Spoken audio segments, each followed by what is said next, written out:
brought you by Silver Pumps and Motors.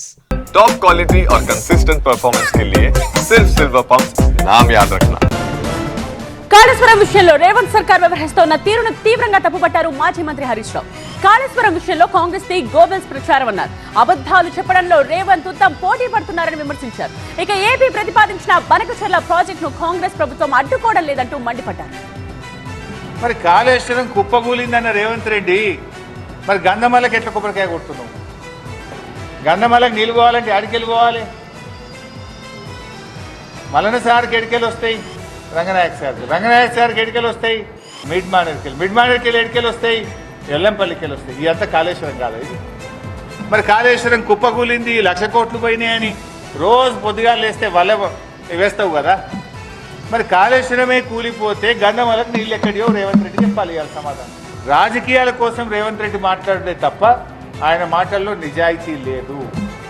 Goebbels ప్రచారం కాంగ్రెస్ నాయకులు చేస్తుండ్రు. కాళేశ్వరం ఇంటాక్ట్ ఉన్నది. కేవలం 2 పిల్లర్లు వంగినాయి. నీకు చిత్తశుద్ధి ఉంటే 3 నెలలు చేయొచ్చు దాన్ని. కానీ దానికి నువ్వు ఇవాళ కాళేశ్వరం కూలిందని ప్రజలను తప్పుదో పట్టించి రాజకీయంగా లబ్ధి పొందే ప్రయత్నం చేస్తున్నావు. నిన్న క్యాబినెట్లో గోదావరి బనకచెర్ల మీద మాట్లాడతారు, ఏదో గట్టిగా స్పందిస్తారని మేము ఆశించినాం. టైం దొరకలేదట, నెక్స్ట్ మీటింగ్లో మాట్లాడతారట. పేపర్లలో ఏమొచ్చిందంటే గోదావరి బనకచెర్ల మీద మాట్లాడడానికి టైం దొరకలే, మళ్ళీ మీటింగ్లో మాట్లాడతారట.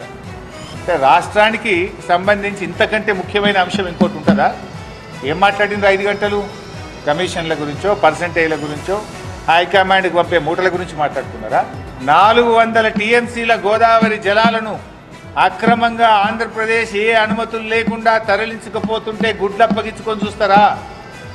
సుప్రీంకోర్టుకు పోయి ఆపే బాధ్యత లేదా? కేంద్ర మంత్రి మీద ఒత్తిడి తేరా? నీతి ఆయోగ్ మీటింగ్లో ముఖ్యమంత్రి ప్రధానమంత్రిని ఎందుకు ప్రశ్నించలేదు? మేము సూటిగా అడుగుతా ఉన్నాం.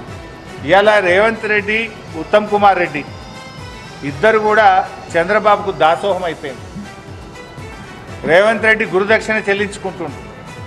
ఉత్తమ్ కుమార్ రెడ్డి కూడా భార్యాభర్తలు ఇద్దరు పోయి విజయవాడకు పోయి విజయవాడలో చంద్రబాబు గారిని కలిసి బజ్జీలు తినొచ్చిండు. అప్పటి నుంచి నేను కూడా అగనెస్ట్ మాట్లాడతలేడు.